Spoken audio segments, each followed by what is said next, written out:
ስፔን ምንድን ነው የገጠማት?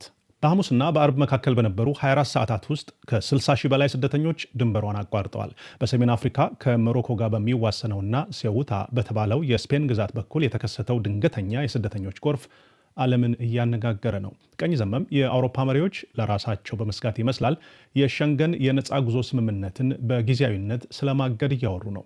የሆነው እንደዚህ ነው።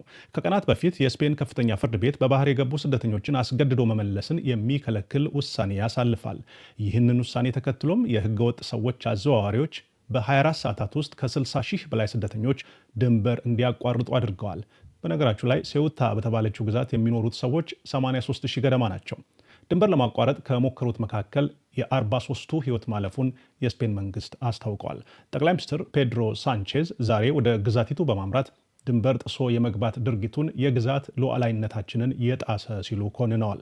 ከሞሮኮ መንግስት ጋር በመተባበርም ህገወጥ ፍልሰተኞችን የማስወጣትና የመመለስ ሂደቱ እንዲፋጠን መመሪያ ሰጥተዋል። አሁን አመሻሹን የወጡ መረጃዎች እንደሚያሳዩት የስፔን የመከላከያ ኃይል ጭምር በተሳተፈበት ዘመቻ የስደተኞቹን ጎርፍ መግታት መቻሉ ተነግሯል። የአገር ውስጥ ጉዳይ መስሪያ ቤት እንዳስታወቀው በየብስና በባህር ድንበር አቋርጠው ከገቡት መካከል 37 ሺህ ገደማዎቹ ወደ ሞሮኮ እንዲመለሱ ተደርጓል። በአገራቱ ድንበር ላይ በተወሰደ የመከላከል እርምጃ ግጭት ተፈጥሯል። ተሽከርካሪዎች ተቃጥለዋል። የጸጥታ ኃይሎች አስለቃሽ ጭስ ተጠቅመዋል። ይህ ያልተጠበቀና ከፍተኛ መጠን ያለው የስደተኞች ጎርፍ በአውሮፓ ፖለቲከኞች መካከል ድንጋጤን ፈጥሯል። የአውሮፓ ህብረት ኮሚሽን ፕሬዝዳንት ኡርሱላ ፎንደርላየን ክስተቱን ተቀባይነት የሌለው ብለውታል።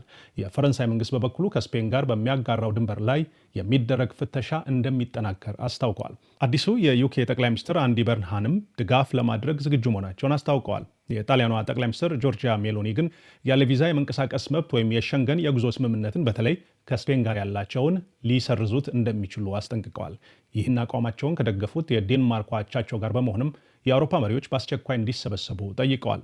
ሴውታና ሚሊላ የተባሉት የስፔን ግዛቶች የአውሮፓ ህብረት ከአፍሪካ አህጉር ጋር በምድር የሚዋሰንባቸው ብቸኛ ድንበሮች ናቸው።